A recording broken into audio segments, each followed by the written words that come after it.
All right. Well, I'd like to call the meeting to order, the Transportation Committee meeting of Friday, October 2nd. We get let's see. Let's go ahead and start with the Pledge of Allegiance. If you could all join me in the Pledge of Allegiance. Already begin. I pledge allegiance to the flag of the United States of America and to the republic for which it stands, one nation, under God, indivisible, with liberty and justice for all. All right, thank you very much. So we do have a quorum, and I'd like to remind the members in public on our process for both members and public comments. Primary members, if you could just turn your camera on to let me know that you want to make a comment, or raise your hand, or just jump in if necessary. So the members are asked to turn the cameras on when they want to comment, and I'll recognize you. I'm going to now ask our legal counsel to go ahead and put out a quick reminder on how the public comments work. Amberlynn, can you do that, please? Thank you, Chair. As noted on the cover page of today's meeting agenda, in addition to emailed comments, the public may also provide live comments during the meeting. You can join today's Zoom meeting through the link or by dialing one of the numbers that are provided on the cover page of the agenda. When public comments are called for on an item, please click on the raise hand icon in the Zoom toolbar on the top right of the screen, and the chair will call on you by the name you have provided. If you are participating by phone, please press *9, which will indicate your desire to speak. The chair will call on you by the last 3 digits of your telephone number. The instructions for providing live comments are also on the bottom of the cover page of today's meeting agenda. Thank you, Chair. All right, thank you, Amberlynn, for that. Okay, we'll move on with item 1. This is the approval of the meeting minutes. If anybody has any comments or a motion on this item. Move approval. Okay. And a second from Sankey. All right, so we got a motion by Mr. Benelli, second by Mr. Sankey. Coronado carrying the way. Pardon me? Coronado coming together. All right, thank you very much, Coronado. We'll be carrying the day, maybe. Okay, let's go ahead and have a roll call vote, please.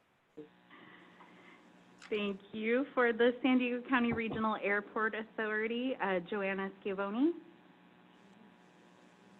I believe she may be absent.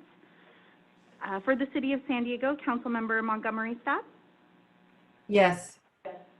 Thank you.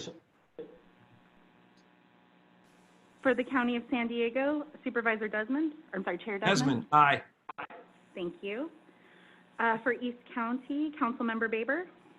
Baber, yes. Thank you. For, excuse me, Metropolitan Transit System, Mayor Sotelo Solis. Sotelo Solis, aye. Thank you. For North County Coastal, Mayor Edson. Yes. Thank you. For North County Inland, Mayor McNamara. McNamara, aye. Thank you. And for North County Transit District, Deputy Mayor Feller. Feller, aye. Thank you. For the Port of San Diego, Commissioner Benelli. Benelli, yes. Thank you. And for South County, Vice Chair Sankey. Sankey, yes. Hi, this is Joanna Simone. I've been here, but I hadn't been promoted into the meeting. Thank you. Thank you so much. I was going to come back to you now. Thank you. Okay. And for the record, Airport Authority is a yes, so that passes unanimously. Thank you.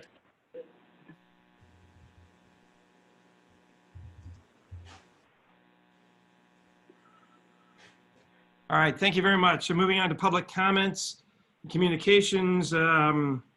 Is it Francesca or who's on today? Yes, this is Francesca, Chair. Francesca, do we have any public comments? I do not see any hands raised, but I know that Nicole Burgess is, oh, there she is. Ms. Burgess would like to speak. Okay.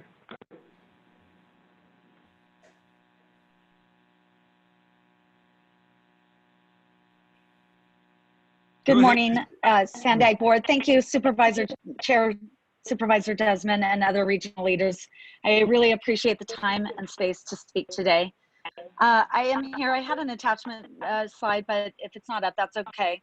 I'm really here today to remind us all of the climate crisis and of the upcoming challenges that we are all going to face in the years ahead. COVID has shed light, but it is only the tip of the iceberg. And as we wrestle with the challenges of COVID, large chunks of glacier continue to collapse into the Arctic.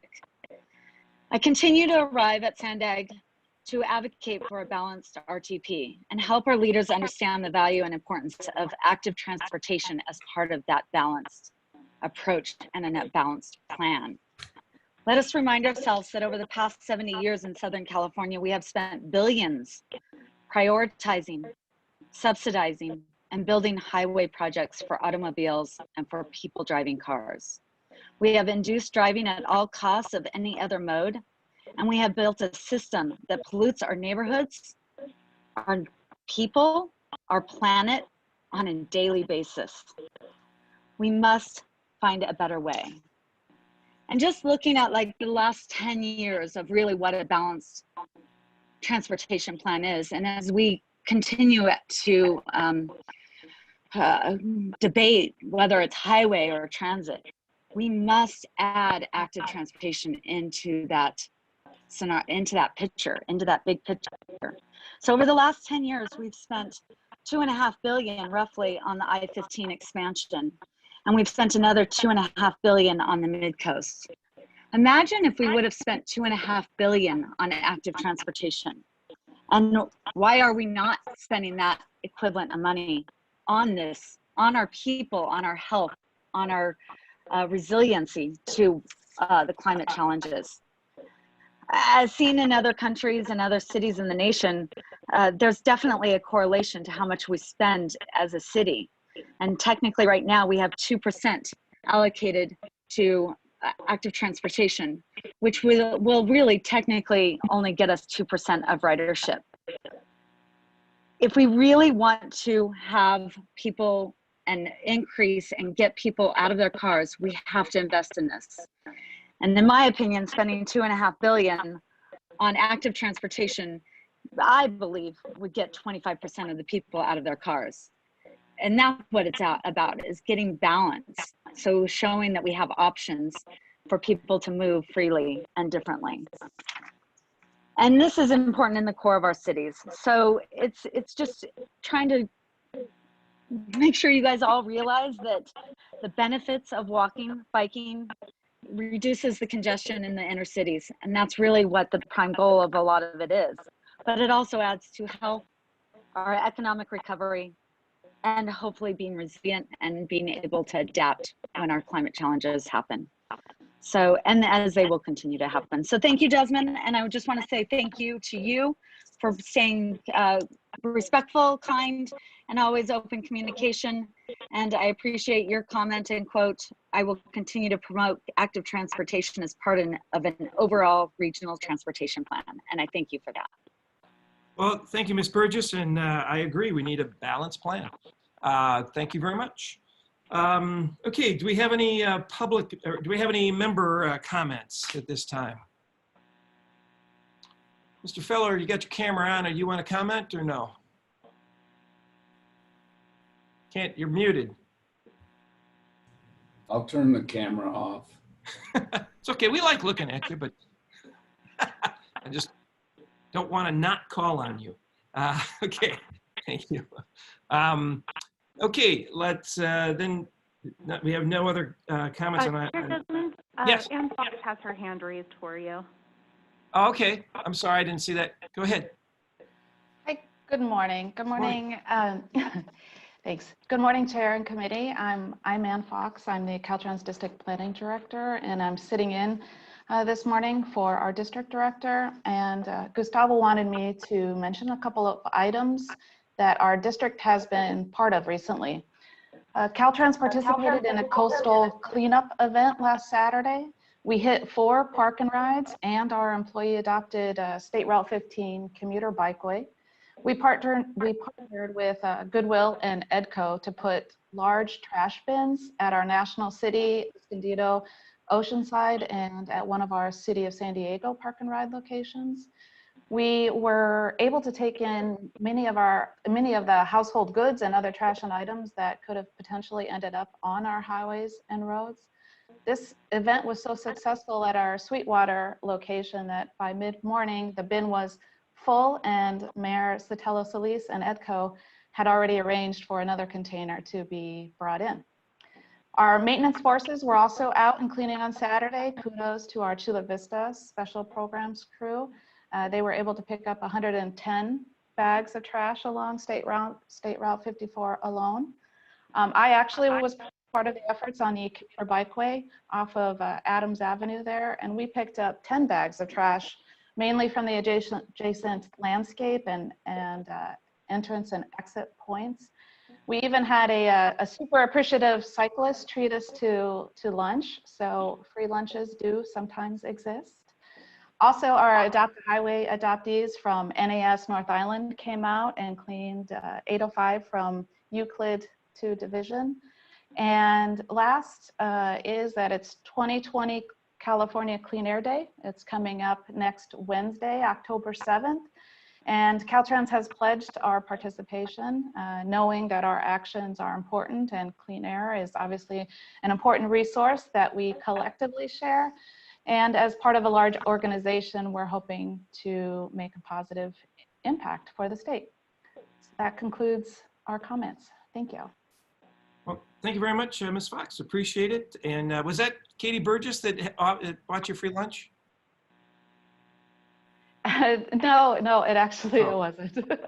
Okay, well, she's still on. All right, thank you very much. Appreciate the update. And always glad to hear about the cleanup efforts. That's been a focus here lately, so thank you. Okay, is there any other hands up that I'm not seeing? No? Okay, let's go on to our Executive Director's report. Mr. Aquata. Well, good morning, Chair Desmond. Ray Trainer here. I'm filling in for our Executive Director, Hassan Akrada, this morning, so thank you, and to the committee.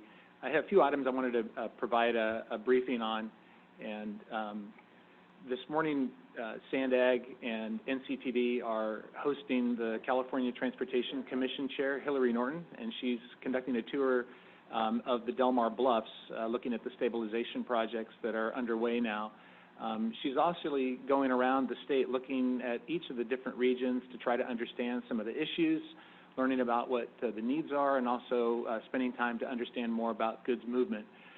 So this morning, both NCTD Executive Director Matt Tucker and Hassan are conducting that tour this morning. Later they'll be joined by Supervisor Nathan Fletcher at the Veterans Administration trolley station on the Midcoast Trolley, where they're going to be able to brief the CTC chair on the great progress that's underway with your Midcoast Trolley project. That's the region's largest infrastructure project in our history, and we're really excited because that's nearing completion. We're just about a year away from opening that. And so after that tour of the VA station, the CTC chair will actually visit the Metropolitan Transit System office, where they're going to dedicate the last Midcoast trolleys that were just delivered this week. And then later, at the very end of the day, she'll conclude her visit here with a presentation on the regional vision. I wanted to update you just briefly on the Rancho Lilac work that we're been undertaking with the Environmental Mitigation Program. And I mentioned in the previous meeting that we've received a lot of correspondence from members of the public about the Rancho Lilac property that's located out in the Valley Center community. And I wanted to be able to just bring an update to you that this Thursday, October 15th actually, we're going to be conducting a community meeting with members of the community to try to get their feedback and input. And the idea would be we're looking to try to develop a solution that would provide public access as well as just protecting the unique resources on that site. And this is in a lead up to coming back to the Board of Directors later in October. We want to be able to present this idea, working closely with the County of San Diego and the constituents out in the Valley Center community to come up with a solution that would meet all the expectations for both you at the board and the members of the community. Back to the Del Mar Bluffs project, construction is underway with the phase 4 of that stabilization project, and there's going to be some media out there with the visit of the CTC chair, where they're actually going to be filming what's going on with those big stabilization efforts there. And then phases 5 and 6 are currently in design, and so we're continuing progress with that. And then just the last note regarding the bluffs, we have submitted an application under the SB1 Trade Corridor Enhancement Program, And if we're successful, that would mean we're only about $13.5 million away from completely funding all that stabilization work that would be necessary to keep the bluff stable for the next 30 or so years. I wanted to give you an update, too, about some progress that's happening down in Otay Mesa. So construction continues to progress there on the State Route 11 project. That's providing some connectors to the State Route 125 and to the 905. We've been continuing to work closely with our Mexican partners to develop the actual port of entry work.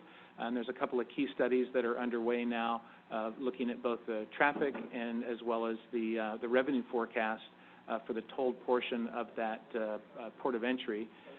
Next week, the executive director of Caltrans, Tox Amashakin, is going to be visiting and taking a tour of the site, and so we're excited to be able to host him on that work. Probably the biggest thing that's happened in a long time is regarding the Central Mobility Hub, and so just this week, Governor Newsom signed AB 2731, and we're really excited that that's going to actually help to streamline the whole process around the CEQA work for the NAVWAR Central Mobility Hub project. And so just this week, many of you might have noticed that Assemblymember Todd Gloria invited Hassan to be a part of the press conference to announce this really significant achievement. And we're really actually thrilled about the potential that this brings to help us streamline work in providing some airport connectivity. And moving along, with regard to our work on the regional plan, yesterday we actually met with members of the Board of Directors of the North County Transit District, presenting an overview of the regional vision, as well as addressing a number of questions and comments that members of the Board of NCTD had raised. And so we thought the discussion was really good and helpful just in continuing to work collaboratively across the region. And we're continuing to make progress with the development of taking the vision and translating that into a regional plan. And so our work continues in that mind. So Chair Desmond, that concludes my report, and I'm happy to try to respond to any questions. That was a lot, Ray. Thank you very much. Is there anybody have any questions at all? Or comments? Okay, if not, I just have a comment myself. Ray, thank you very much, for the news, particularly the Delmar Bluffs. I'm glad to see it's getting the attention that it needs, particularly from the CTC and other entities that can see the urgency of that project, at least shoring up at this point in time. On the Rancho Lilac, I also have received a lot of correspondence on Rancho Lilac, and one of the biggest things that I'm hearing is that people want access, and they want it as a transfer, a promise of the access, the trails, not access to the whole property, but trails, and have those trails built right away, as opposed to a promise that, well, they'll be built someday when somebody else comes in with the money, which kind of seems to be the tenor of the folks out there that I'm hearing from. So, all right. Well, always glad to hear about streamlining processes too that went through at the state, and appreciate those efforts. If no one else has any questions or comments, we'll move on to the consent item number 4. And this one is actually what we as a group voted on last time. That was the cleanup language so that language matched the RTP that was also part of the presentations, and then from here on out keeping that same RTP language. We passed that. That information is included here in item 4 in the consent. If there's no, is there any questions on this one, or anybody need any clarifications? All right, this is an information item. Thank you very much to staff to incorporating those changes that we asked for last time. So thank you very much. Okay, moving on to item 5. I'm sorry, do we have any public comment on item 4 at all, Francesca? Chair, I don't see any hands raised for item 4. How about even item 3? I kind of went through that before we had public comments. Item 3, any public? No, sorry, I did not see any hands raised for that either. Okay. And if there is any, just jump in and let me know. Because if I sure will. I appreciate it. Okay. Item number 5. This is a presentation. This is a regional electric vehicle charging program. This is going to be put on by Susan Freeman of Sandag and Kathy Kaheen. the San Diego County Air Pollution Control District. If you want to take it away, thank you. Great. Good morning. Thank you very much, Chair. And yes, with me today to co-present is Kathy Keane, who leads planning and incentives for the Air Pollution Control District. And with us, we have partnered with the State California Energy Commission on this exciting new EV charger rebate program, which has a very long name, CALeVIP, San Diego County Incentive Project. But in the end, what it means is that there's going to be access to more funds for more EV chargers for the public workplaces and multifamily dwellings in the coming year. So next slide, please. So just first, what we're talking about with an electric vehicle, we consider that as any zero emission vehicle. It has no tailpipe emissions. It promotes a clean transportation future. This can be plug-in battery electric vehicles as well as hydrogen fuel cell vehicles. But today we're really talking about those plug-in electric vehicles, the batteries. Next slide, please. And this is just a quick snapshot of the challenge we're facing. This on the right side, the pie chart is a simplified version of the greenhouse gas emissions, the inventory for our region from the 2015 regional plan. You can see that about half of those emissions come from transportation. And so since transportation is a leading cause of air pollution as well as greenhouse gas emissions in the region, doing what we can in this area to reduce those emissions can do a lot for addressing the climate crisis right now. Next slide, please. And so there's a lot of policy and market forces in play that are doing this. So SANDAG is not alone. With a handful of state mandates, I'm going to highlight just a few. Beginning back in 2006 with the Global Warming Solutions Act, that really was the first big legislation enacted for us to reduce our emissions statewide by 2020, by this year, to 1990 levels. And that was followed up with SB 32, which then put in targets for 2030. Specific to transportation and electric vehicles, Governor Brown had put out in a very aggressive executive order in 2018, calling for 5 million electric vehicles on the road by 2030. And just last week, Governor Newsom announced Executive Order 7920, and that took this to the next level and was very ambitious, calling for no new passenger vehicle sales after 2035 to be with internal combustion engines. Everything should be zero emission. And further said that for trucks and buses, there should be only zero emission vehicle sales by 2045. This is all brand new and being figured out right now. And we expect that the legislature is also going to take this up to help figure it out in the coming year. Next slide, please. So in terms of the market, a lot is happening. We have about 45,000 EVs in the region that people own right now and are driving around. There's been a year-over-year increase in sales of EVs across California, though since COVID, the entire market's been down, but we expect that to recover.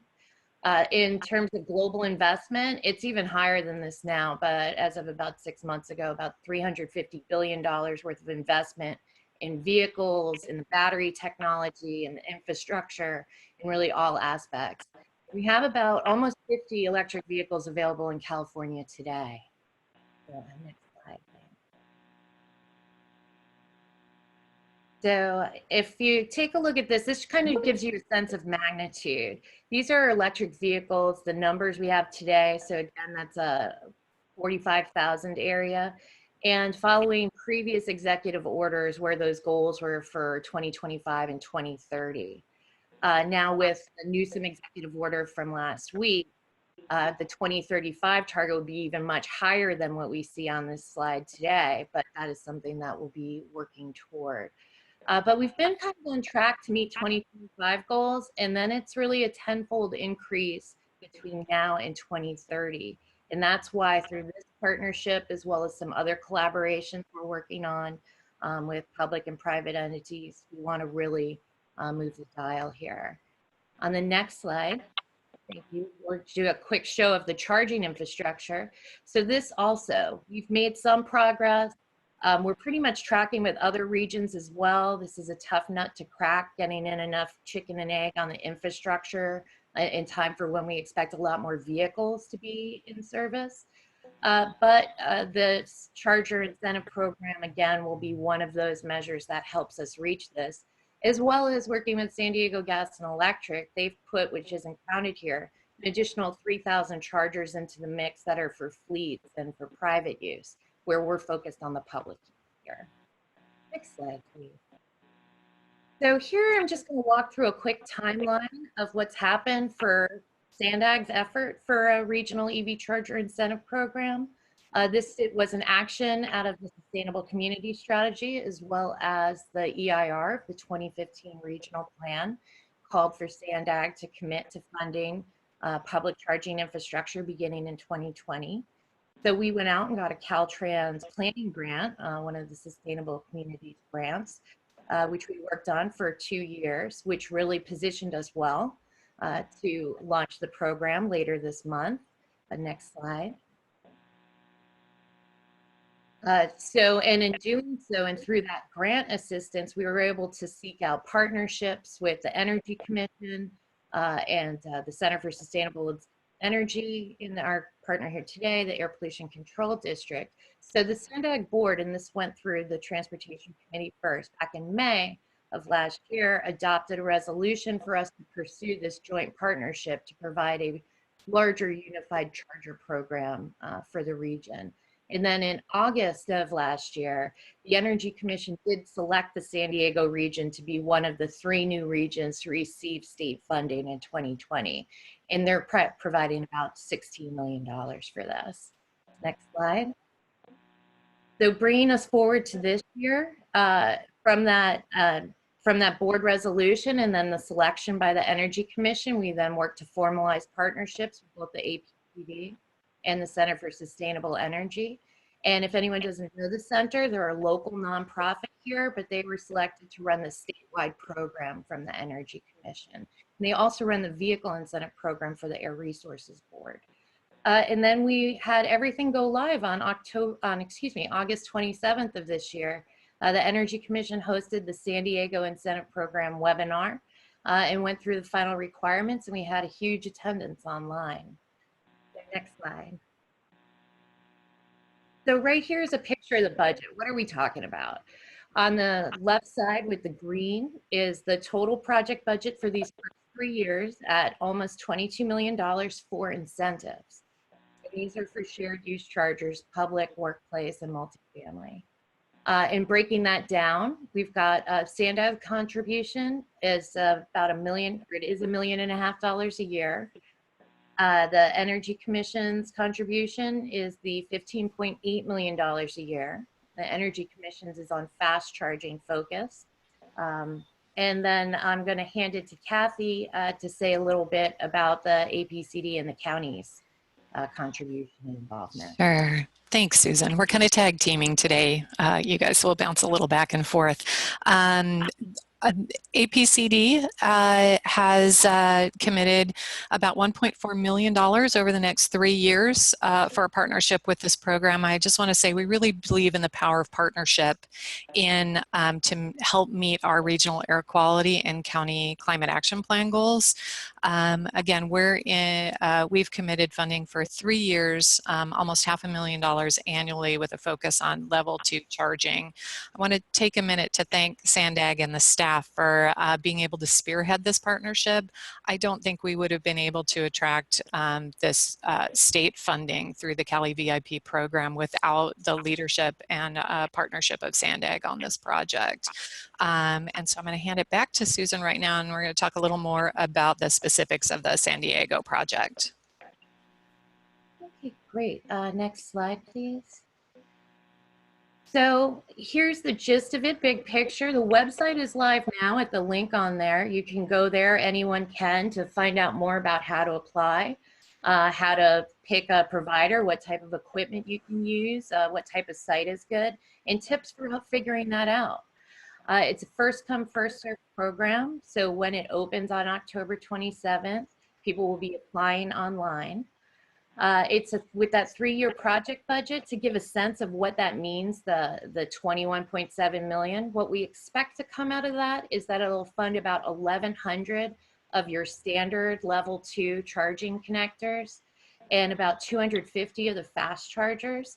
And I'll just distinguish, I'm calling them charging connectors because with those level 2s, I think you can see in different parking lots, some of them can help 2 parking spaces. So there's 2 chargers on it, and others are just 1 single charger, like in the garage at the Sandag building. And so we call each one a connector, and so that's a little thing because a question comes up a lot. With the fast charger, that's for each unit, and we're excited to be able to help fund that. Next slide, please. So here's a quick look at what are the rebate amounts. So with those level 2 standard chargers, we have a base rebate of $4,500. And then if it's installation at a multi-unit dwelling, people are eligible for an extra $1,000 per connector. And that's because it is much more expensive to site chargers at multi-unit dwellings. That's what the data has found so far. In addition, if the installation's in a disadvantaged or low-income community, then there is an additional $500 incentives for a total of up to $6,000 per charger. And then at the bottom, I've listed some common information about the chargers and how far they go. Next slide, please. For the fast chargers, I won't dive into this unless people want, but the fast chargers have 2 different cost breakdowns.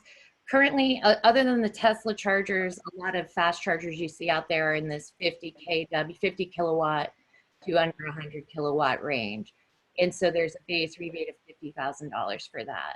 But as batteries are getting bigger and cars are going farther on electric now, the Energy Commission is really pushing to try and incentivize people to future-proof fast charging. So they're offering a $70,000 incentive if people put in chargers that are of the higher power.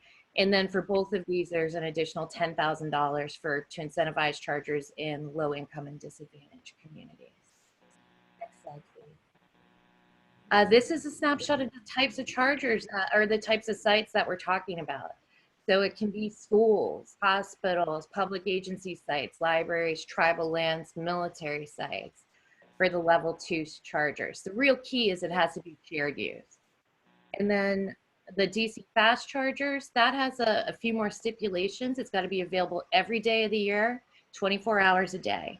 And so well-lit areas, places people would go and get in and out of easily, including the shopping centers, airports, casinos, libraries, public transportation centers, and curbside is allowed. So next slide, please. Kathy. So one of the key hallmarks of the program is that it has a focus on equity, that our program will require at least 25% of the funding to be spent on projects in disadvantaged and low-income communities, as you can see. And those are the census tracts that are highlighted on this slide in the purple. The darker purple are the state-designated disadvantaged communities. The lighter purple are low-income communities. Both of those communities would be eligible for that plus up on the CALeVIP project. Sorry, it takes me a while to say that. This is an important element of the program. We want to make sure that all parts of the county and all residents of the county can benefit from electric vehicles and charging infrastructure. And so to help with that, we're also taking on some other resources that Sandag is providing, and I'm going to hand that off to her to talk about some of the other things that we're doing with CALeVIP. Next slide. Okay, yes, the first one is an EV expert. And this is something that Sandag had put together with the Center for Sustainable Energy through a couple earlier California Energy Commission grants. But we brought that back really to target additional technical assistance for people who are considering charging in low income and disadvantaged communities, as well as at multi-unit dwellings anywhere in the region. And this is really because we want to get a lot of people who maybe haven't been involved in the EV charging arena yet and aren't really sure where to start or what maybe some of the expenses and costs are that they need to consider near term and over the course of owning the equipment. So this EV expert is there as a complementary technical assistance from the Center for Sustainable Energy to support that effort. And we'll have links at the end of this slide deck to show how people can get that. In addition, we're funding some workforce development. This is not a requirement yet in CALeVIP to have workforce training for electricians, but it is something that is on the way in a couple years.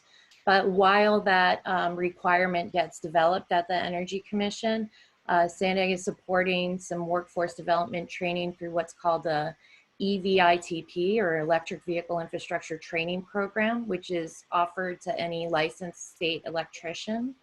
And there is going to be a webinar on October 22nd for electricians to find out more about what this training program is, and then about future EVITP trainings that we've asked CSE to host in the region through that group. And then lastly, there's a permit streamlining assistance that we're supporting. And this is because we don't want all the public agencies, your local governments or other authorities having jurisdiction to be surprised by a sudden large amount of permits coming in for EV charging stations. So this workshop that'll be on October 20th is going to walk through for local governments the best practices in this area and a lot of tools and resources that the state's already put together to support local governments. So next slide, please. Kath is going to take this. Right. As I mentioned earlier, we really believe in the power of partnership throughout the region. And so along with the CALeVIP program, it's really catalyzed new collaborations that are happening.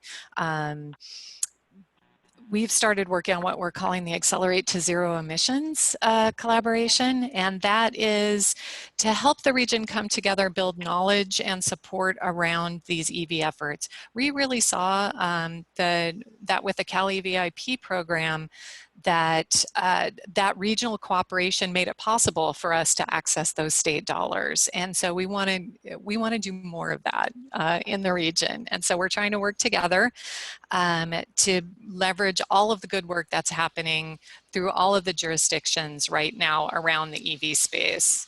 Sorry, there's a bus going by. We just wanted to take this slide too to remind people about the other things that are happening around EV charging and EV in the region. We know that SDG&E has some significant EV infrastructure programs that are happening right now. Hopefully you saw in the newspaper how they're rolling out the Power Your Drive for Fleets program. We know that Caltrans, the port, the transit agencies, the airport, the county, all of the local jurisdictions are really planning for EVs and infrastructure right now. We think that's so important, and so important for us to work together and work toward a common goal in the region. And then I'll just take a moment to plug our air pollution control district incentives and outreach. We too are working on programs to help people get new clean equipment. And we think all of those efforts kind of feed together to create an opportunity for us to really leverage not only local dollars, but state and federal resources to help us get where we need to go in the EV space. So with that, I'm going to turn it over to Susan to talk about next steps, and then we'll take questions. Great. Next slide, please. Next slide is just the next steps. So I don't see it moving yet on my screen, but there we are.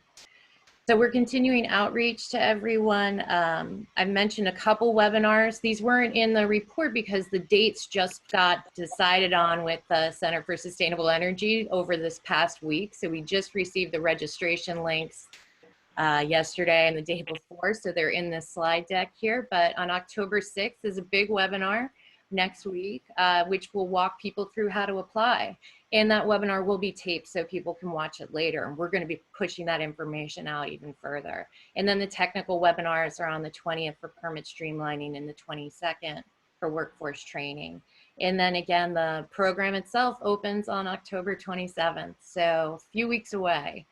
But that concludes our presentation. So next slide, please. On this next slide is our contact information, as well as for any technical questions. We have the CALeVIP email there that's specific to the San Diego County project, as well as a phone number that can take you to a warm body to help explain things if you have specific questions about your site and if you might be eligible. So with that, that concludes our presentation. We're happy to answer questions. Thanks. Well, thanks, Susan and Kathy. Appreciate the input and the update on the progress for the EV charging stations. I'm glad to hear that you got a plan moving forward. So do we have any board member questions or comments on either of these items, or in this item particularly, the EV charging? None. All right. Mr. Fowler does, their chair. Sorry about Okay, Mary Saludo Satis, go ahead. Oh, I was just sharing that Mr. Feller had his hand raised and was flailing about. I just want to make sure that he gets his question answered. I do have a question afterwards, though. Okay, we'll call on the flailers first. Mr. Feller. Feller. So my question, we currently, I think we have 14 stations in a park and ride up here in Oceanside, and they are unused currently. Is there plans to use them? I mean, if they're used, it's middle of the night stuff, because there's never anybody parked in the stations. And then another question for staff is, when you put, these are expensive cars, these new electric cars, and so I'm not sure how that fits in the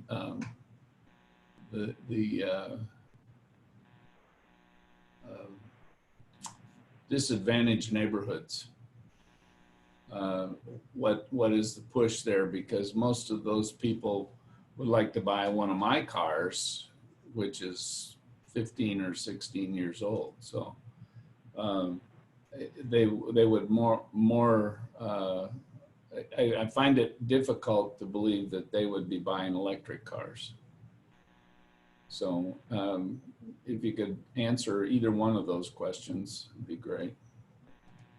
Sure. I'll take a first stab on the first question with the chargers in Oceanside. I'd say I'd love to find out a little bit more information and know what's happening at your specific sites. I do have a call with some of your planning staff next week in the city of Oceanside, so I can make a point to bring this up, and we can have either through them or through me get back to you on an update with that. But if it's the original chargers from the demonstration that was from the Blink project in the early 2010, 11, 12 time, those chargers would be eligible to be replaced through this program. So if that's the problem, then no, they are brand new. Okay, then I'll talk to your staff and find out more about that.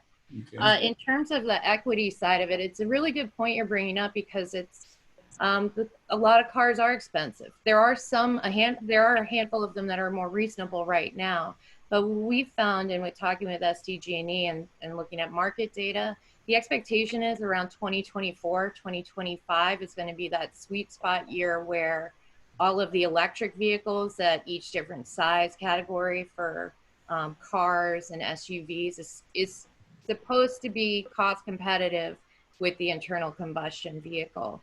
But in addition to that, there's a lot more of the electric vehicles also being sold on the secondary market now. So we're going to have the used car market as well as more cost competitive market. But knowing that likely there's going to be an uptick in buying in a few years from now is why we're really focused on the infrastructure side of it right now. And because you need the infrastructure to enable folks to see, hey, there are places for me to charge. So that's some of the thinking, but yeah, we're not there right this second with the cost competitiveness, but it's the direction it's going, and we're definitely. And the other thing I'd like to point out is if everybody goes to electric vehicles in the next 15 years, who's going to pay the road taxes? Yeah, that's one. I think it's where there's the discussions, and again, it's not a known answer right now, but I think it's where there's the vehicle miles traveled or VMT type of investment or taxing versus the traditional way it's handled today. But that's more happening at the state level, but we can certainly be sure. Well, I know where it's happening. So. Okay. It is above my pay grade on that one. All right, Jack, thank you. Mayor Solis. Thank you so much, Mr. Chair. So I want to thank the presenters for the information. I have 2 questions and 1 thought. One specifically for the locations where these charging stations are to be put up. You had a slide, and I want to just make it clear that this is for people that are looking to invest in these long-term charging stations, because you listed restaurants, you listed gas stations, and then you shared that it was also too important for those spots to be well lit. So I want to make sure that in your ask and what you're presenting to us, it is really important that those developers and those folks that are looking to add something new post-COVID or looking to invest now, that this is who your audience is. Miss I'd say that's exactly right. Yes. Okay, perfect. And then secondly, with the cities, and as a mayor and then the representative as MTS, as a vice chair, what can we additionally do to help? I know you guys have the streamlined permit process, but what can we do maybe to share with our staff that this is something that is now in the works? Well, and you mentioned it and we did on this. I'd say letting them know that this is, if this is important to your city, that it is important, and to, I'd say permitting has been a major hurdle for slowing down the installation of EV chargers. You need to have that review done and that inspection. But the state's come out with a lot of resources that I don't think as many local governments know about yet, that they exist.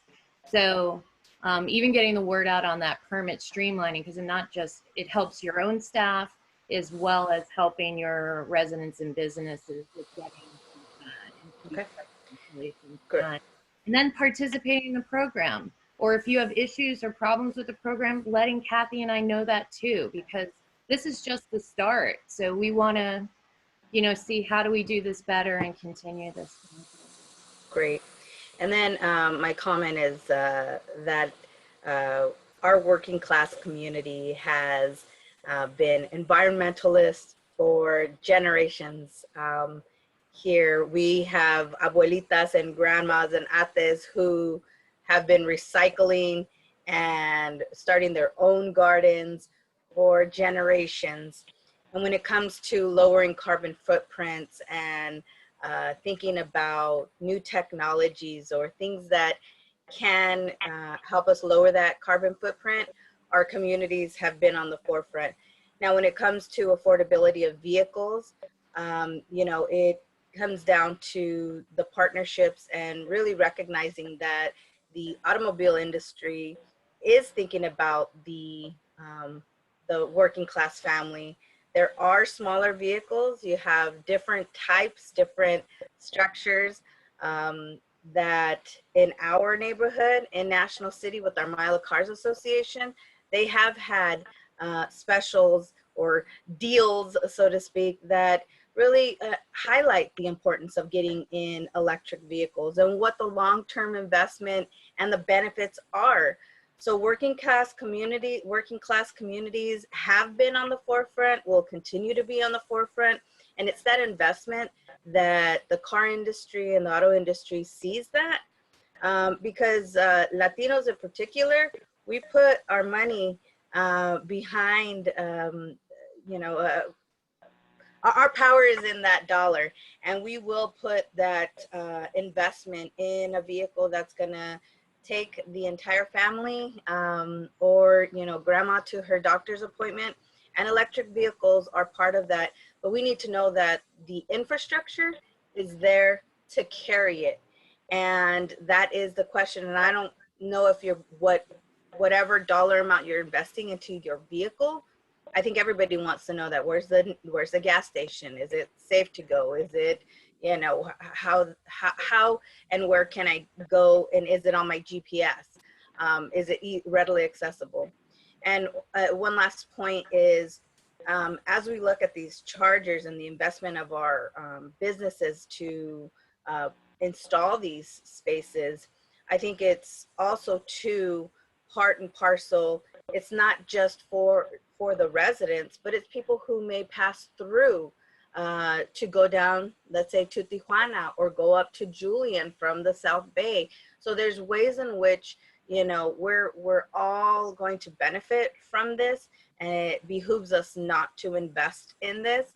They may or may not be used right now, but I think with more incentives and more opportunities and education, I know there are a lot of folks in National City that are starting to purchase electric vehicles. And again, the rebates and the incentives do help, but it's also to knowing that, again, we've been on the forefront of environmental justice and will continue to be, as well as, you know, taking advantage of those new technologies. So thank you both, Susan and Kathy, for the presentation, and thank you, Chair, for the opportunity to speak on this item. Okay, do we have any other? Jim, can I sneak in there? Bill Sankey here. Thank you, go ahead. I'll be quick. First of all, Susan and Kathy, great presentation. And Madam Mayor, talking about the cross-generational, cross-economic structure, cross-demographic appeal of electric to everybody in our region is a great point, and you made that very well. We have a plug-in hybrid in my household, and I'm actually looking for an all-electric now. Coronado's been pretty progressive when it comes to building this infrastructure, and it's almost like the baseball movie, Build It, They Will Come. And as Susan, you pointed out, that sweet spot 23, 24, 25 is when that adoption rate for electric is going to really be important. Was on the East Coast not long ago and saw a gas station in the front, a mini market, and then behind a row of about 15 chargers. And so I think that's sort of the direction the infrastructure is going to head. Glad you guys are helping us get this going. I've already emailed my local individual here in Coronado about the program. We've been talking about putting the chargers in at the Coronado Yacht Club, and we've decided I sent that off to the manager just now. So hopefully you'll hear from them soon, and they'll be a part of that October 7th webinar. One question, we've had a problem at MTS in terms of getting infrastructure for our electric bus chargers, where SDG&E's grid is not capable of supporting a couple of locations. And so they're having to do construction projects of 6, 12, 18 months to get the grid set up so that these larger sort of charging infrastructure stations for buses can be supported by the network or by the grid. Has there been any, I know you guys are working closely with SDG&E, I hope, and how has that been in terms of making sure that the grid can support this charging infrastructure? That SDG&E question is something I'm hoping either Susan or Kathy can recognize. And then Kathy, one sort of off-topic question: what brand is your headset? Because that microphone is absolutely fabulous, and you come across really clear. So I look forward to the answer to both questions. While she checks out what the headset is, I'll take a start. Yeah, we have been talking to SDG&E as well as a lot of other local stakeholders, including the transit agencies and the port, about the electrical needs, you know, when you put in a lot of these high-powered chargers. And so it's less of an issue with, say, the CALeVIP program for the passenger vehicles, though the fast chargers for passenger vehicles take a lot of power. So we look at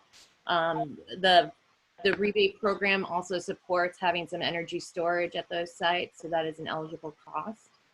But in terms of the medium duty, heavy duty area for your trucks and buses, that is a much bigger lift. And in addition to the power that SDG&E needs to generally upgrade in the individual sites, likely, and this is really from a staff recommendation and seeing where things are going with the state, you need to have a lot more of the localized power sources. So on site with your battery storage and solar backup, And that's so that if the grid is taxed at a time, you're not, creating a bigger burden on the grid. But conversely, when the electricity is really expensive on the grid because it's time of use, you want to have that redundant power locally to be able to fuel your vehicles.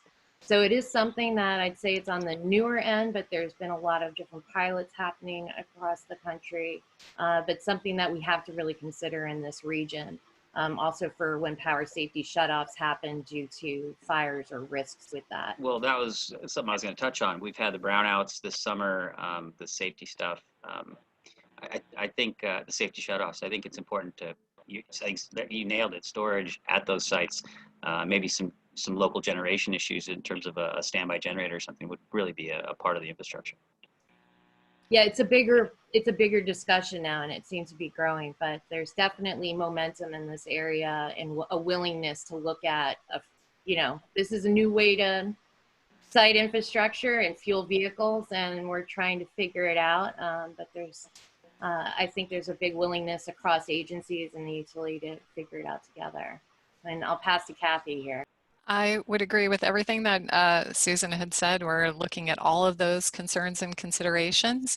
I will mention that for our heavy duty projects at the Air District, for those incentives, infrastructure is an eligible expense, and so we can help offset some of those costs for that, upgrading that electrical infrastructure. And it's a Linksys headset. So anyway, Thank you so hope much. that answers your question. All my questions were answered. All right, do we have any other questions or comments from board? Chair Desmond, this is Councilmember Montgomery Stepp. Just really quickly, I thank you for the presentation, Susan and Kathy. We're actually very excited in the city of San Diego about this, particularly in our communities of concern that were on the grid that you showed in the presentation. I just want to reiterate Mayor Sotelo-Solis's comments about the environmental justice fight that has been going on in our communities for a very long time. Mr. Feller, I have to call you and invite you to some of our Clean Air Coalition events down here in District 4 of the city of San Diego. It's a very, very active community. And yes, there are cost issues with regard to electric vehicles, but I think Susan said it best when she said we are thinking about the future. And if you talk to the younger generations, they have a very different perspective about driving, about how they get around, about their commitment to our environment, and them not wanting to contribute in making it worse. So I'm thinking about them. I'm not really even I'm old, too old to really be making these decisions. The young people are a very big part of this conversation. So I appreciate all that is being done. And the more that we give access, I think the more those doors will open up for folks to be able to afford these types of vehicles.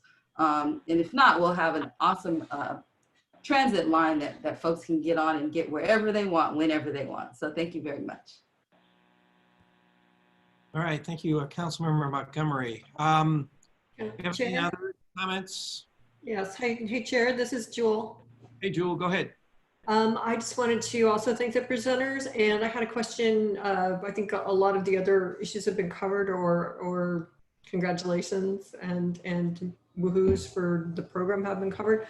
But is this also available to cities, for example? We have some park space that could really use some EV chargers.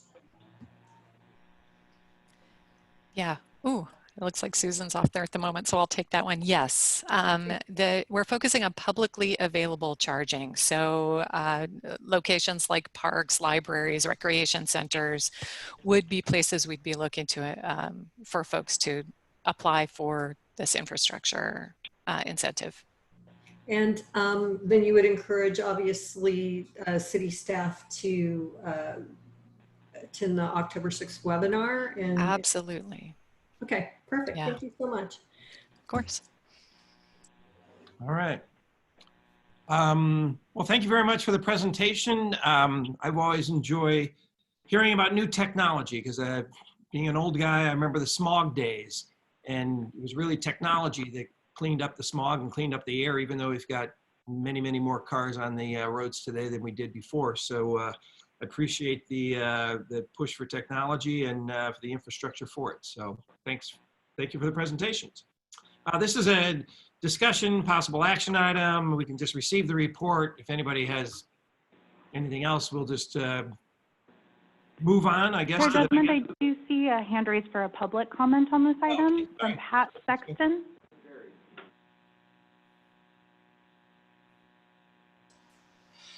Good morning. Can you hear me? Yes. Good morning. Morning. We can hear you. Okay, thank you.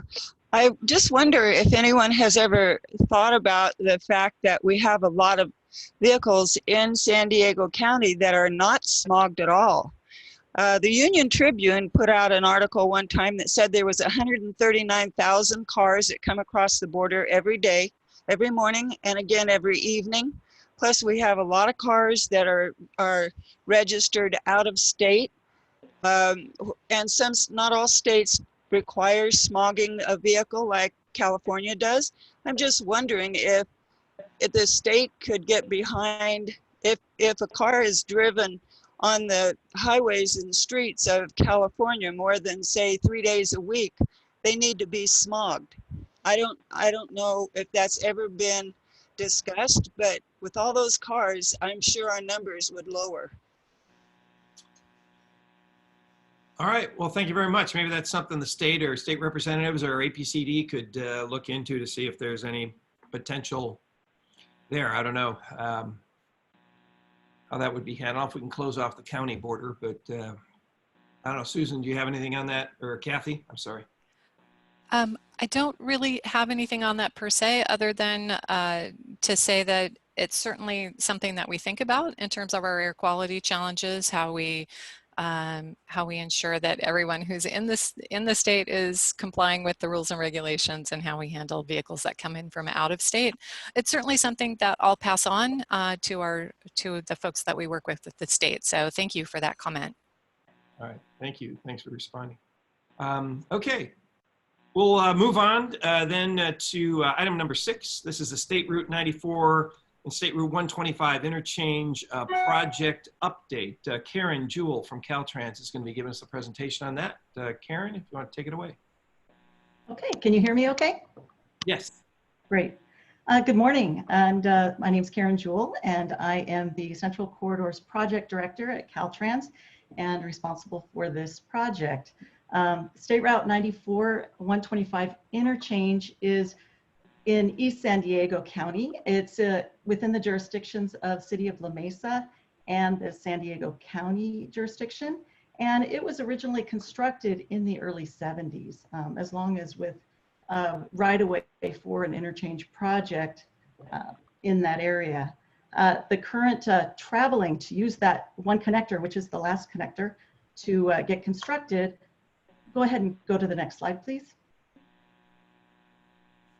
You travel southbound on 125, and then you get off at the Spring Street exit ramp, go left turn on Spring Street, and then you get on the loop ramp to go eastbound onto 94.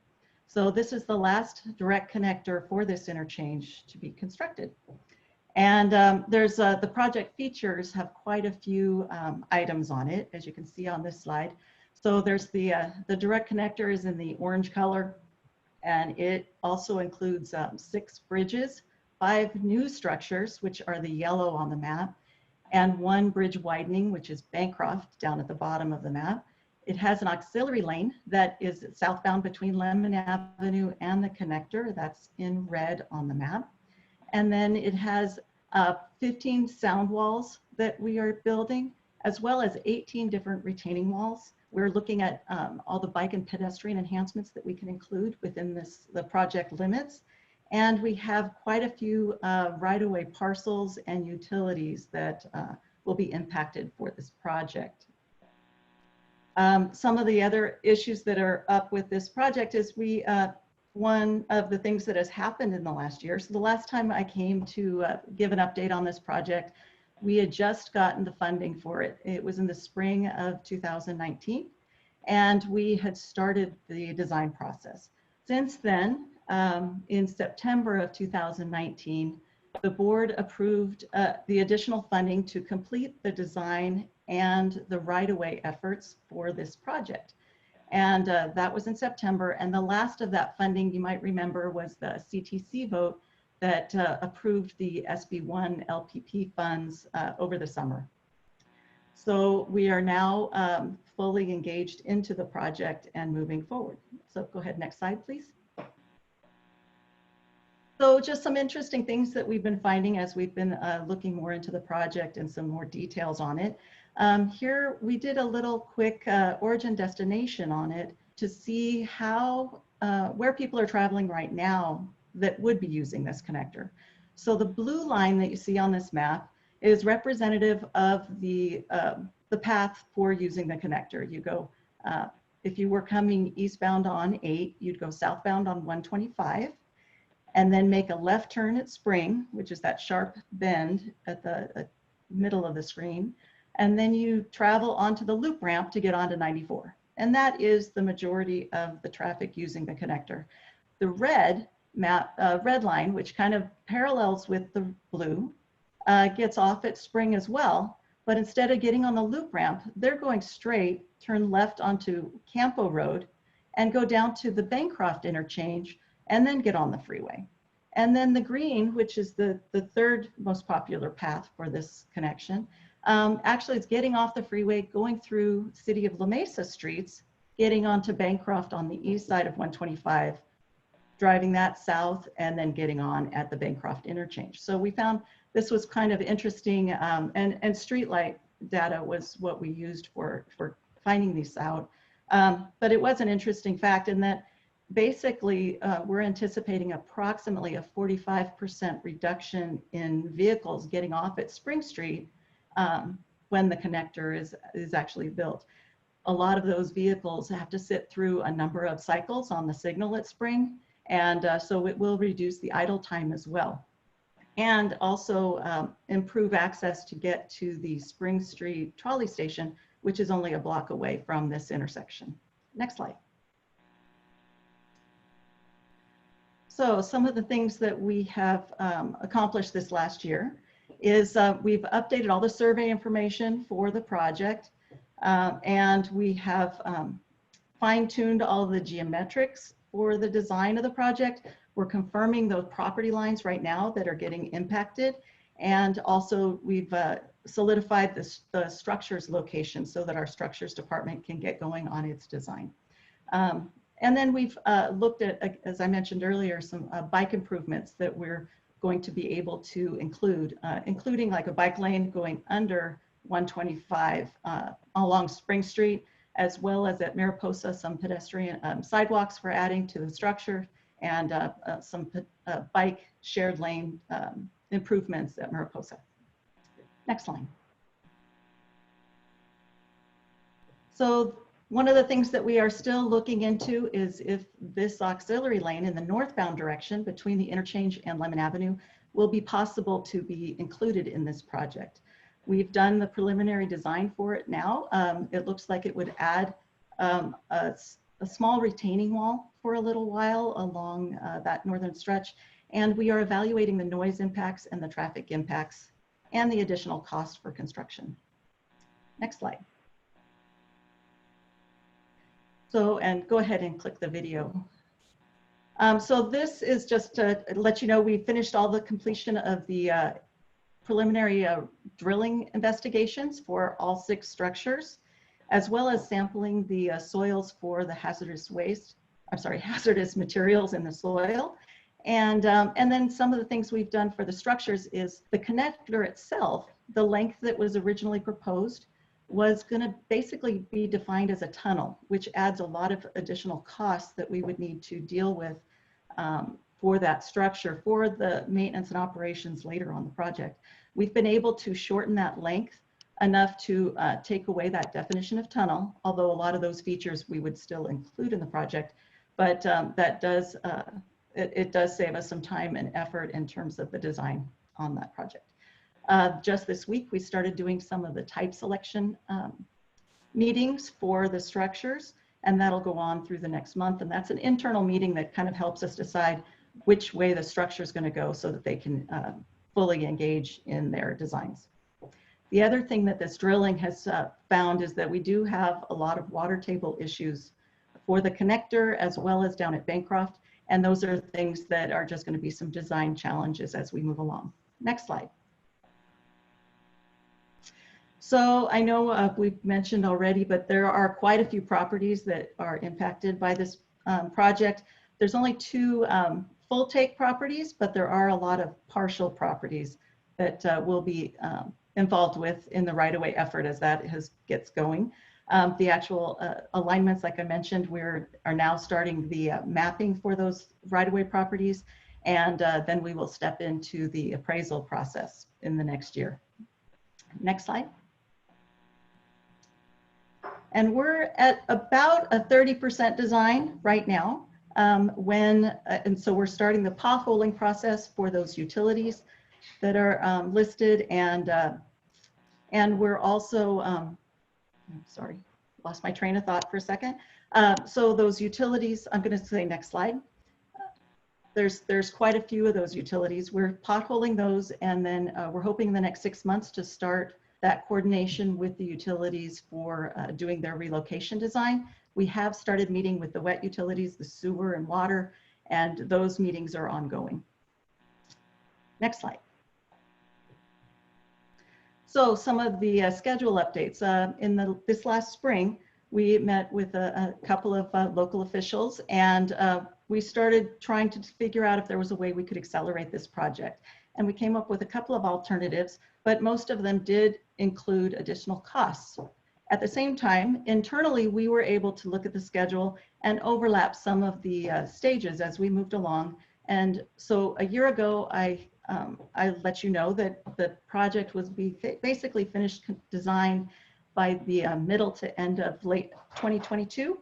And now we've been able to move that up to spring of 2022. So it should be able to go into construction if we find the money for that phase by the end of 2022.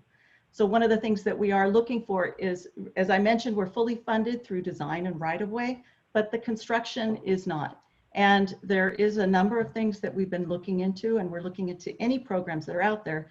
The most, the highest ones that float to the top are if the reauthorization for their federal bill, as well as if a second stimulus project funding bill goes forward. Those are the 2 best approaches. We also might be able to apply for the SB1 dollars in the Complete Corridors, Congested Corridors program, but that one you can't, the next cycle is another 1.5 years away. Next slide. So that concludes my report, and I will take any questions. Thank you very much. I don't have the screen up that shows me pictures. Francesca, has anybody got their video on or hands up or raised up for any questions from the committee? Mr. Baber does. Can you hear me? Yeah, Mr. Baber, this is your turf. What you got? Yes. Oh, first of all, Karen, thank you so much. I don't have a lot of questions because we've been meeting with Karen and she's been keeping us updated, and it's really been a great collaboration with Karen, her Caltrans staff, Supervisor Jacobs and the county staff, Councilmember Alicio and I, and all of our La Mesa staff, and plus our neighborhood groups. And also Hassan and Sandag staff have been awesome about this. So we're moving forward. For everybody else who's looking at their project, the simple way we're attacking this is by moving things up and getting it shovel ready. We believe that's the best way to get the federal stimulus bill. In order to get money from the federal government, you have to show you're ready to go. And that's our objective. Karen, it might be a good time for you to come back to the city of La Mesa and do a presentation to our city council. So I'll have our staff talk to you. Maybe you come back this month sometime or next month. Okay. But really, Karen, you've been great. Thank you so much. The only question I have for you is how's SDG&E working with you on the utilities?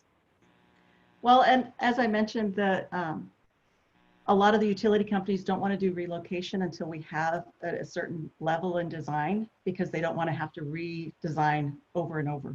So we're looking to go to the dry utilities by December, January timeframe.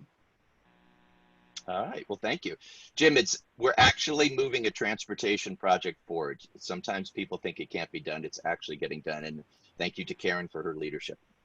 I love it. I love the look of roads being completed.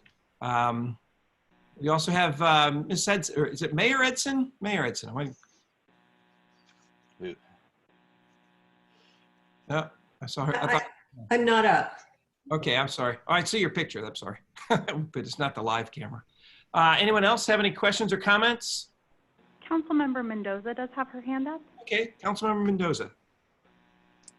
Hi, this is Jennifer Mendoza from Lemon Grove.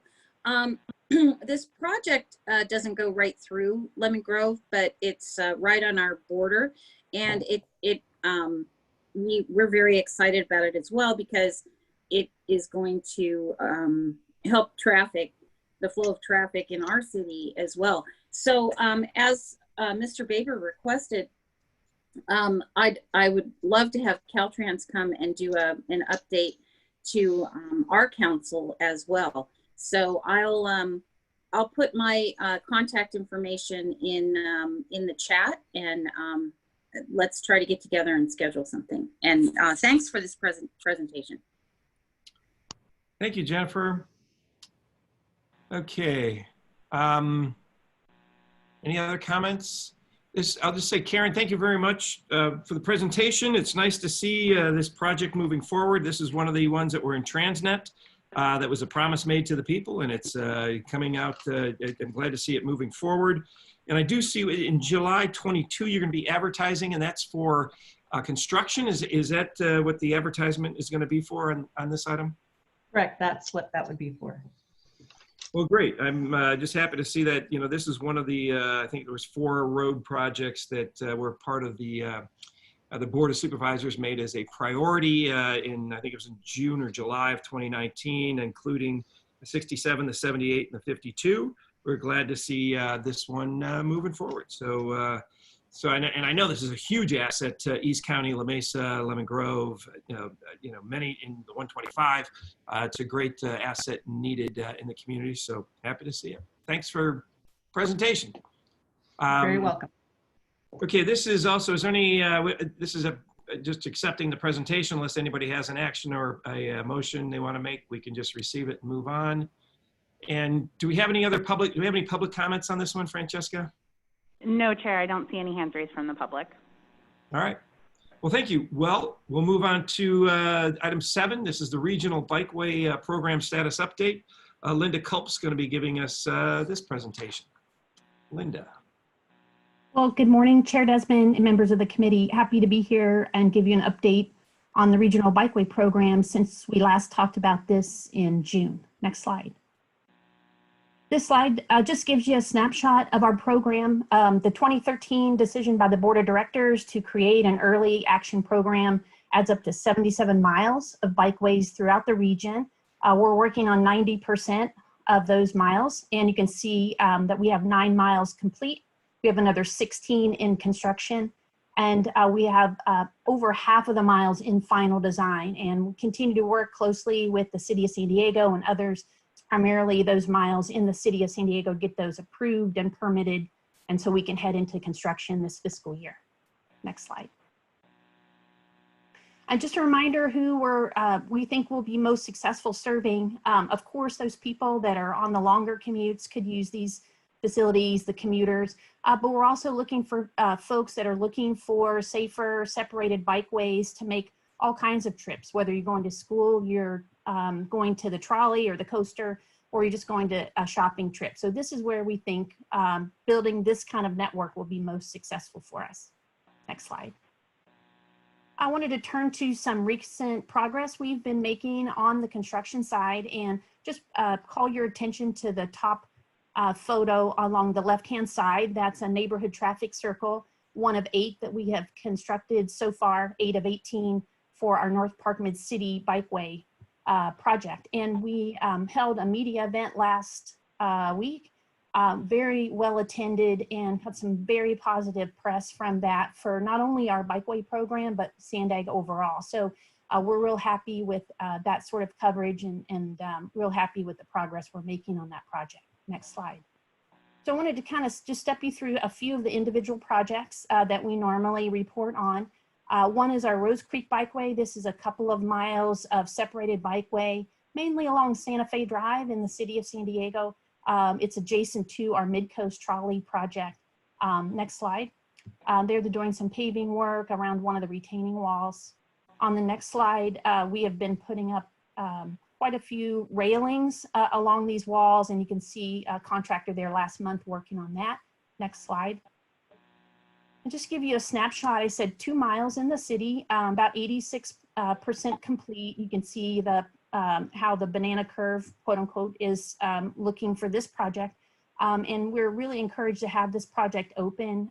Really appreciate the bike riders and the public's patience on the construction. And then just want to give a shout out to our contracting group because, you know, keeping everyone safe. This is the main haul road essentially for our Mid-Coast project. So lots of heavy bike use here had continued. And so we're happy to have this one open in a couple months. Next slide. And then heading up north, a report on our inland rail trail. And we have miles in the county of San Diego portion and the city of Vista portion. You can see this photo just shows you how close the contractor crews work next to a live railroad. And so that brings its own challenges, but working through those on this particular portion in the county. And then the green stripe we've painted on there just to show you that's where the future rail trail will be. But however, we need to finish up those walls and that kind of thing before paving could start in this section. Next slide. A couple other photos, some of the grading work going on, and then a section that we do have paved. You can see on the right-hand side and some of the fencing that we put up. Next slide. So this project is 3 miles in the county and primarily city of Vista, 93% complete, and expect to be open later this fall, next couple of months. And as we have talked about, particularly last time, no one is happy about this banana curve.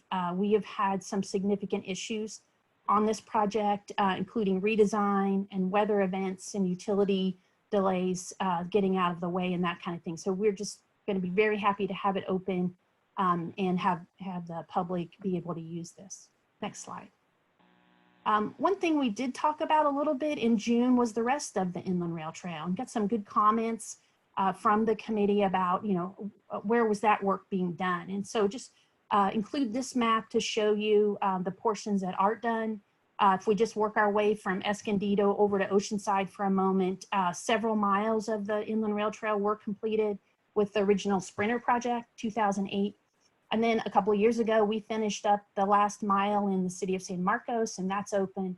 And then the dashed route is what we're either working on now, or we have in design, or, you know, we'll have in a future design. For example, that westernmost segment in the city of Vista, we just submitted a state active transportation program grant to fund complete funding for that gap. And then the section that's labeled future project in the city of Oceanside, I know that you're concerned about finishing that, and I'm happy to say that in the North County Regional Corridor, CMCP, that you talked about in September, these alignment alternatives, cost estimates, and update on this alignment will be done as part of that corridor study. So that's a multimodal corridor study. So in addition to the improvement on State Route 78 and Sprinter, we'll be looking at this along with Caltrans. So that's one thing I wanted to be able to report back to you on. Next slide. And then heading back down in the city of San Diego here, I mentioned earlier our Georgia Meade and Landis bikeways. Those are shown in the purple and the green routes there. Very dense area of the city, lots of schools you can see there in little triangles, and 2 major transit plazas. So we're happy to get started on this project earlier this spring. And I'll show you some construction photos. So next slide. This is a rendering of what we see as all of the improvements working together. So we have a neighborhood traffic circle here. We have pedestrian improvements, bikeway improvements, all around keeping, slowing down traffic, slowing down everyone, and making it safer for everyone using the roadway. As I mentioned, we have finished and opened 8 of the 18 neighborhood traffic circles as part of this project. Next slide.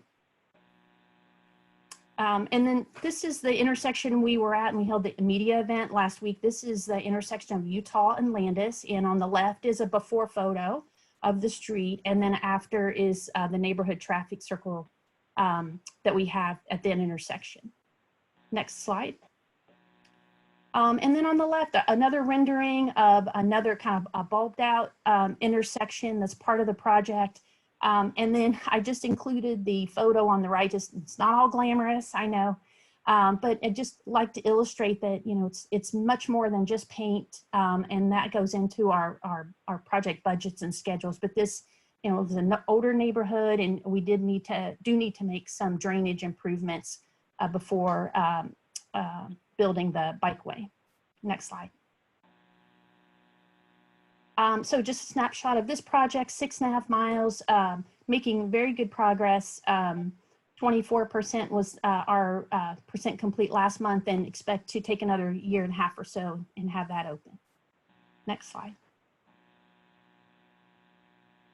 Very, very happy to let you know that we have started construction on our 4th and 5th Avenue bikeways. This is our first section of the Uptown Bikeway network, and you can see on the map in blue. This was a long time coming, lots of public outreach with this project in particular, lots of technical studies in support of that outreach. So very happy to have that under construction. Next slide. Just to show you rendering, this is where we're looking up 5th Avenue if you're headed towards Hillcrest from Bankers Hill. And so you can see on the left-hand side will be that separated bikeway, separated in many cases by, could be landscaping islands or could be on raised median, separated from the travel lanes. And then the next photo or next slide is a couple of photos of the actual construction going on. Those raised medians, those edge islands adjacent to that left-hand side of 5th Avenue. Next slide. And it's some additional curb work that's needed in this area. Next slide. And a snapshot of this project, 4.5 miles in the city. If you think you're at 401B, you're right there at the beginning of the project, heading up 5th to Hillcrest and then back down the other way on 4th. Started in August and expected to be open about the same time as North Park Mid-City, spring of 2022. Next slide. As I said at the beginning, we continue to work very closely with the City of San Diego. Most of the investment from the Early Action Program is in our urban routes in the city. We currently have 8 projects at the City Development Services Department for review. Pershing Bikeway, we are hoping gets permitted very soon. It's been there 22 months. Imperial Avenue, Bayshore Bikeway, Barrio Logan have been there over 1 year. So we're working with staff to make sure we address all these comments, work through any of the things that need to be explained or need more analysis or design changes, and really hoping to get those approved, like I said, and so then we can move that needle over, move those projects over into construction. Next slide. On the right-hand side is a photo or an image of an info bit, and these are kind of quick informational snapshots that we've been doing this year. We've done them on traffic congestion during COVID-19 pandemic. We did one recently on transit ridership, and so in August we produced an info bit on bike volumes, and very happy to say that we monitor 8 different bikeway corridors throughout the region. And we found a 42% increase in bike volumes on our corridors from earlier this year compared to 1 year ago. And so that's been significant news, and we put out an info bit on that. And then the figure 1 there just shows you month to month what those increases were. So I'll just give you an example. Month 1, if you think of that, was about March and April of this year compared to last year, an 18% increase. And that's when the stay-at-home order started. The next month, you know, we weren't really going anywhere. Gyms were closing, other facilities were closing. So people got on their bike, and you've seen a lot of positive press coverage from this info bit. I've seen a lot of press perhaps on it's difficult to buy a bike these days, to get it repaired and that kind of thing. So all of these are going in to the info bit, to analysis, and just happy to report that out. And then the last slide, please. Mayor Edson asked a question last time as well about bike parking, which is also part of the bike network. And we have spaces, you can see there in the photo, at all of our trolley, coaster, and sprinter stations that you see on the map, over 600 spaces at various sites. And so we're right now in the process of upgrading all of these to electronic units. And so what that means is that you'll be able, when we're finished, to more efficiently use. So you won't have to just always use that locker that's assigned to you. It'll be electronic, so we'll be able to manage the demand much better in the future. So we started those upgrades a couple of months ago, and those are continuing for the next few months. So with that, I'll conclude my report, and happy to take any comments or questions that you have. All right, thank you.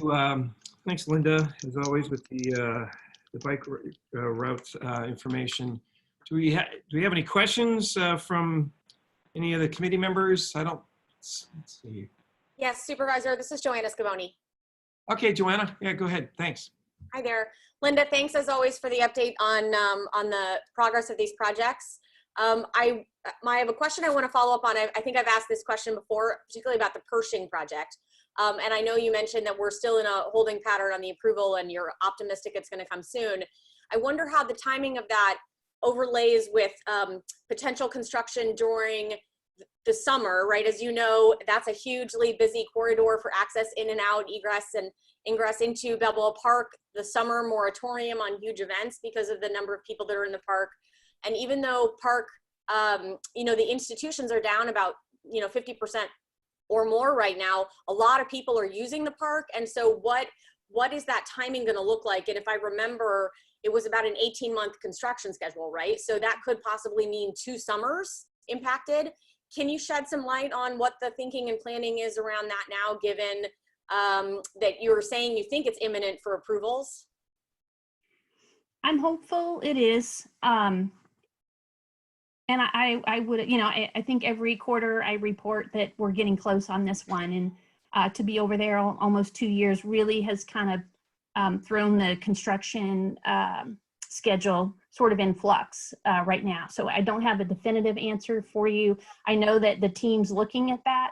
And so when we do get that approval, that will definitely be, a consideration into the construction schedule, the staging schedule. It's a couple of miles, so, we can phase it and stage it in different ways and get, hopefully get creative that way. But I appreciate your comments, and that we don't forget those when we do start construction.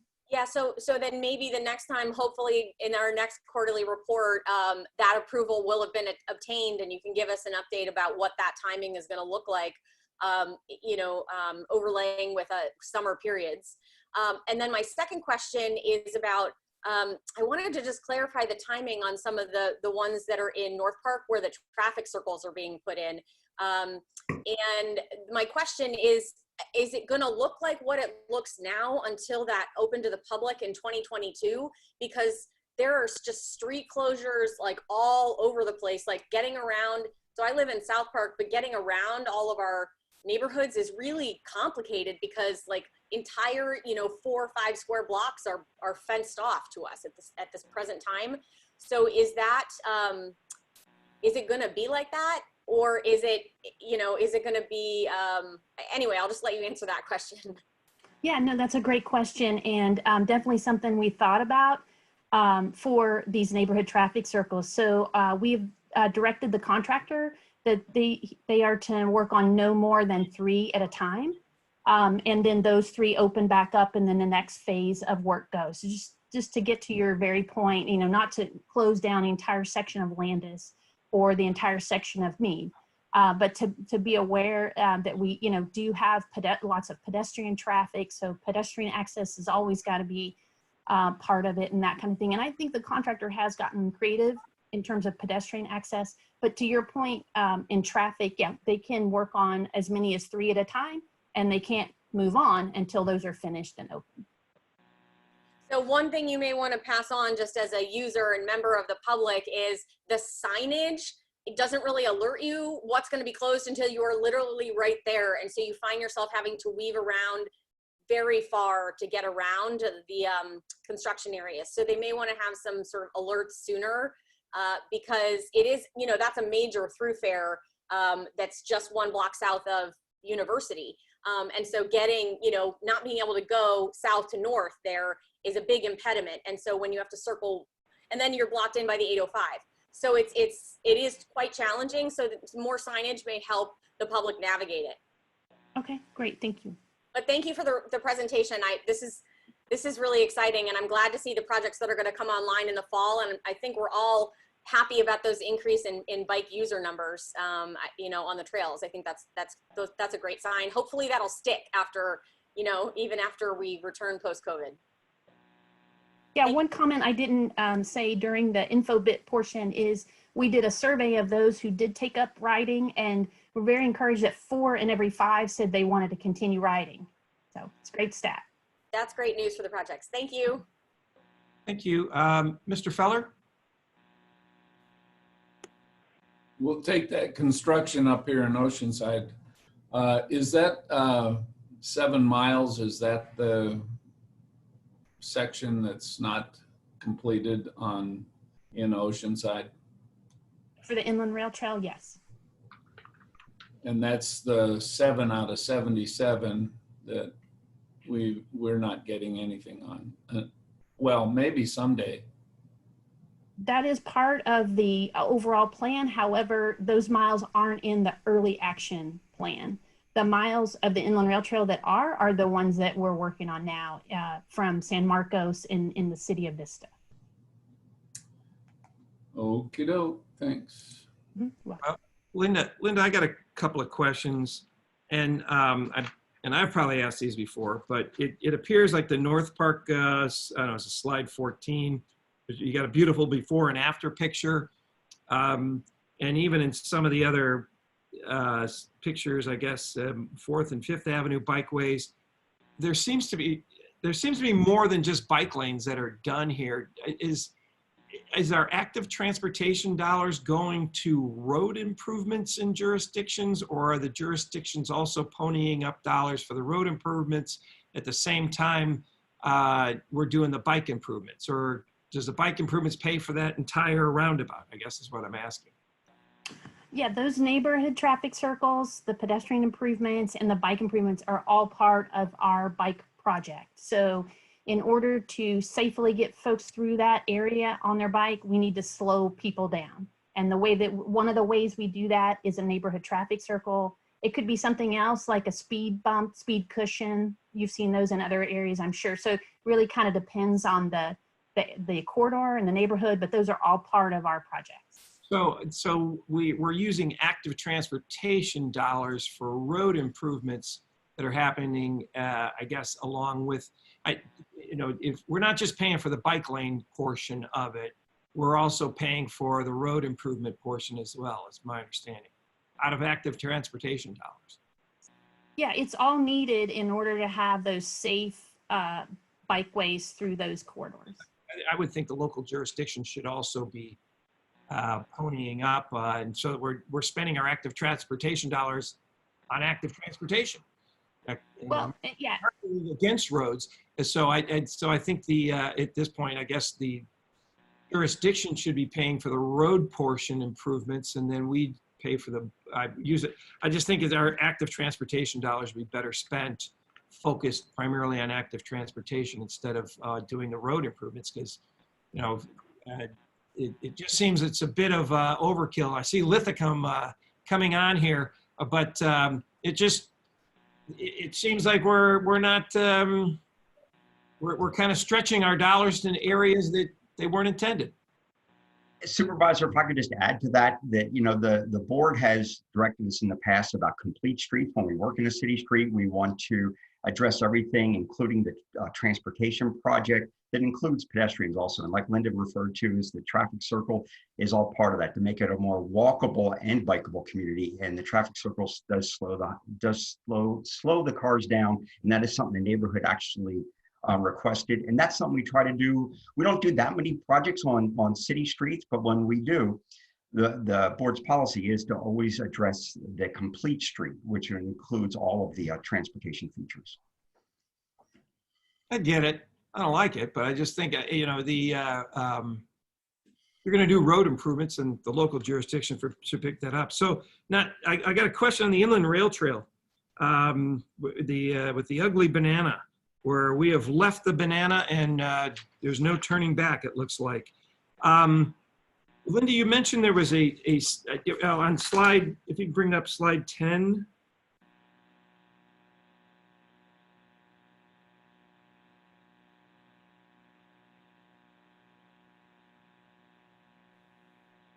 Where we're out of here, I guess the bottom bullet says the expected to open to public in fall of 2020. 3 miles of county San Diego, 3 miles in the county. Could you then go to slide 11 and show me where those 3 miles are? I can't tell if that's the next slide. Where are those 3 miles that are expected to be completed in fall of 2020? Yeah, do you see the county of San Diego portion? It's on my screen. It's like that that gray shaded.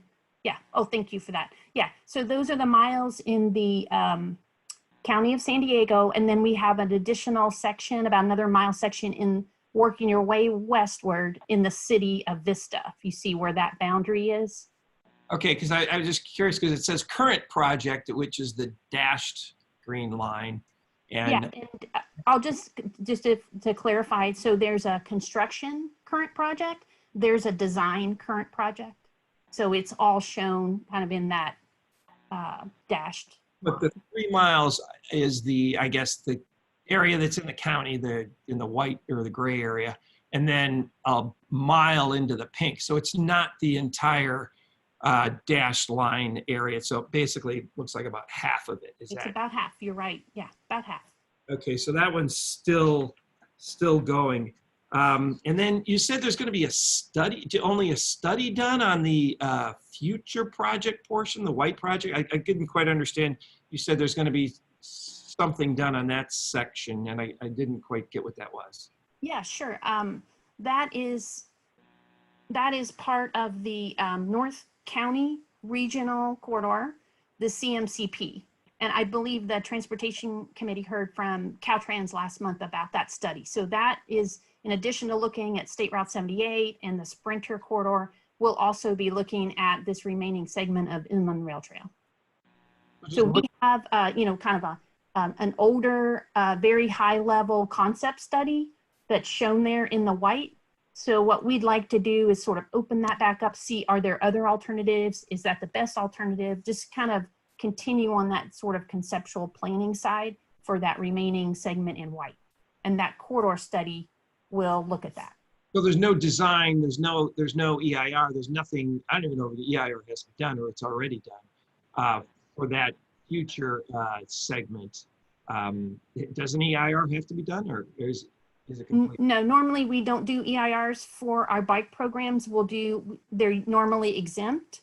So we'll do a categoric exemption. We'll do something lower level document than an EIR for these. Well, I'm disappointed that, I mean, when the Sprinter came in over a decade ago, it was sold to the North County as it's going to have a bike trail along it. And I'm disappointed that, over a third of it now still isn't even in design. And it's still, now it's being pushed off to a corridor. So it's frustrating. This is still lingering. Just leave it at that. But this is a recording that happens every time we get this update. But it just seems like we see a lot of progress throughout the county, except there in North County, and that particular one that was promised decades ago. All right. Does anybody else have any comments or questions? This is I guess you're asking us to Just received the report. Correct. So there's no other comments. We'll receive the report and move on to item 8. This is our last item. This is the TransNet environmental mitigation. Chair, I'm so sorry to interrupt. I just wanted to acknowledge public comments before we move on. Is Ms. Burgess there? Ms. Burgess is on, but she does not have her hand raised currently. Oh, she just turned her on. Okay, Ms. Burgess is ready. Oh, you called me out, Mr. Supervisor Desmond. So yes, thank you. I appreciate it. So, you know, that Vista to Oceanside segment is a needed one. We do actually have a class 1 along the San Luis River Trail. So you do actually have access. It's a little bit of a detour, which, you know, most people driving vehicles expect us to take detours a lot of times on bikes. So these concerns of that 7-mile gap are like all over the region. Let's talk about Nimitz and Pack Highway and Choyas Creek. And there's so many dangerous gaps. Marina Boulevard, Old Town to USD. I mean, yes, yes, yes. More money to active transportation. Thanks for calling me on me and letting me speak. I heard you bought lunch, or you didn't buy lunch for some people. But anyway, we'll it was not me. All right. All right. There are plenty of wonderful bike people out there in this city that I speak for. So thank you. All right. Thanks a lot. Francesca, is there any other public comment? No, sir. Okay. Thank you. All right. Item 8. This is a TransNet Environmental Mitigation Program. Kim Smith is going to be giving us this item. So, Kim, come on.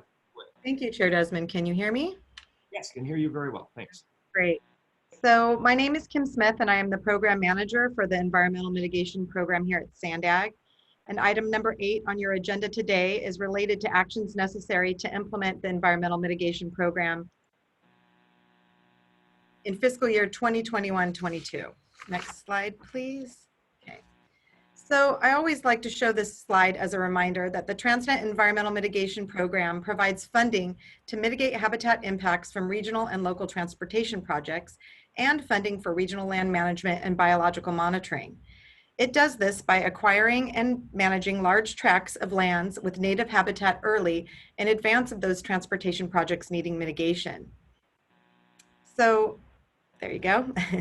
This has allowed us to reduce the cost, accelerate the delivery of those transportation projects, implement our regional habitat conservation plans, and reduce the listing of species as threatened or endangered. Next slide, please. So today's request focuses on the Habitat Conservation Fund. This is the funding for the regional land management and biological monitoring provisions of the EMP. To implement the EMP, the SANDAG Board of Directors entered into an MOA with Caltrans, the United States Fish and Wildlife Service, and the California Department of Fish and Wildlife. The MOA, originally signed in 2008 and renewed in 2019, outlines the implementation strategy for the EMP. It includes the allocation of $4 million per year for 20 years to assist in funding the gaps in regional land management and biological monitoring to maintain the regional preserve system. It is really a safety net to protect our TransNet investments and help eliminate the need for future listing of endangered species. Staff, with assistance from the EMP Working Group, developed the 2-year work plan that identifies key tasks and milestones. Per the MOA, annual funding for each fiscal year totaling $4 million is then reviewed and approved by the SANDAG board. The work is then implemented through consultant contracts and land management grants. For example, the picture, can you go back? Thank you. For example, the picture on the top depicts the golden eagle. SANDAG has been working with the United States Geological Survey to collect data on golden eagle movement, foraging, nesting, to better understand potential impacts to these species on our conserved lands and to inform future management. In addition, roughly half of the $4 million allocated annually has been used for our very successful competitive land management grant program. To date, we have completed nine cycles of this program. The bottom photo shows 2 federally endangered least-turned chicks. The Port of San Diego and the U.S. Fish and Wildlife Service were able to use the grant funding to support site preparation, management and monitoring, and predator control at the D Streetville site in Chula Vista for the 2019 and 2020 least-turned nesting season. Today's recommendation includes funding to move forward with our 10th cycle in the spring of 2021. Next slide, please. So what is the 2-year work plan? The 2-year work plan implements the goals and objectives of the management strategic plan, which is shown on the slide above. In 2014, staff worked with its consultants to develop the management strategic plan. It is a technical document that provides recommendations for species. Priorities are based on species endangerment, habitat types, threats, and opportunities. And it develops regional objectives for efficient and effective use of regional management and monitoring funding. Staff worked with the EMP working group to take these technical recommendations from the MSP and develop them into a work plan for fiscal year 21-22. The work plan, shown in attachment 1, pages 37 to 46 of your report, defines those goals and milestones proposed for completion. In addition, the work plan also tracks and monitors those implementation actions in order to measure success. Next slide, please. Attachment 2, pages 47 and 48 of your report, depicts specific recommendations for the allocation of fiscal year 21 funding for regional management and monitoring, split between the 4 strategic goals described above: habitat restoration, wildlife movement, regional collaboration, and sensitive species.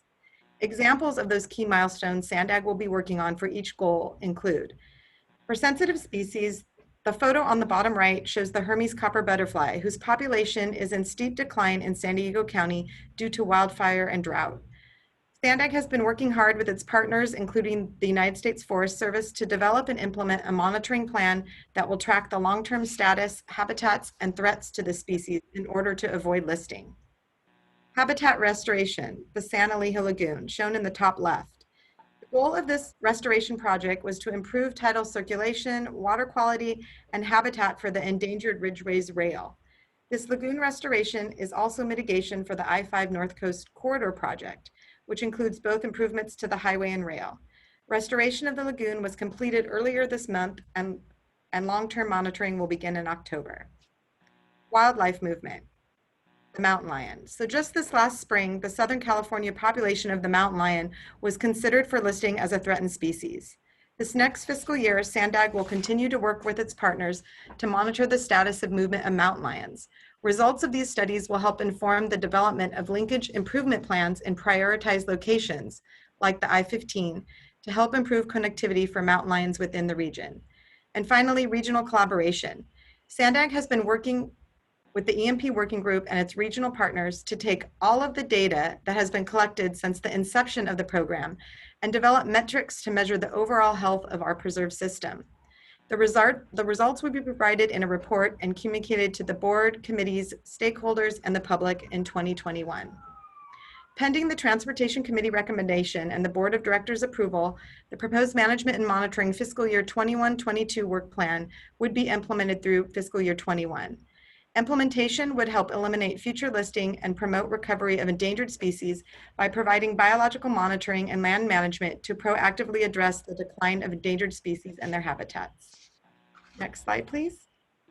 Therefore, today, the Transportation Committee is asked to recommend that the Board of Directors approve the proposed fiscal year 21-22 EMP work plan for regional management and monitoring and allocate $4 million in funding for fiscal year 2021.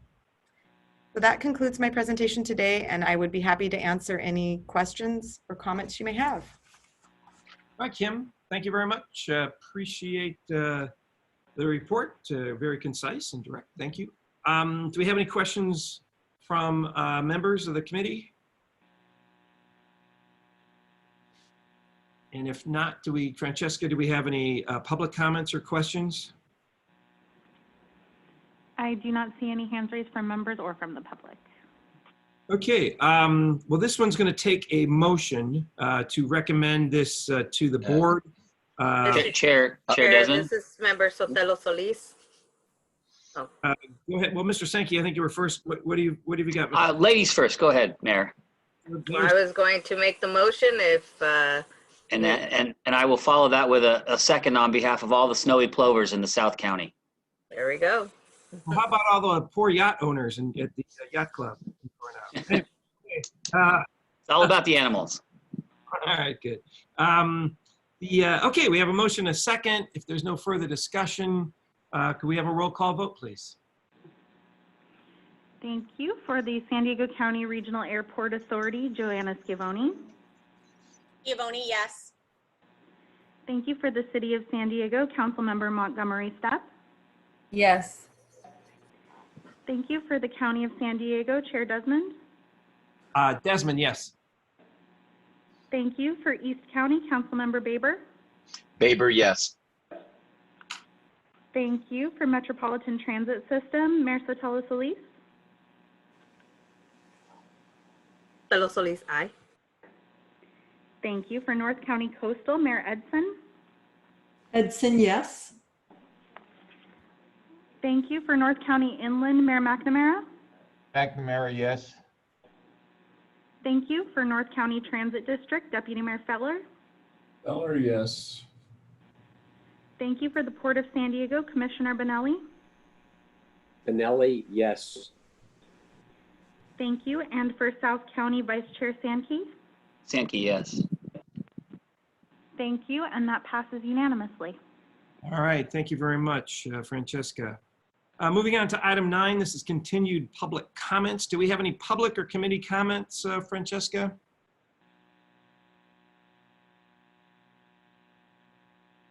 I do not see any hands raised. I do see Mayor Sotelo Solis, your camera is on. Did you want to speak? Okay, just making sure. Then no, I don't think we have any comments. Your hair looks great, Mayor Solis. Okay,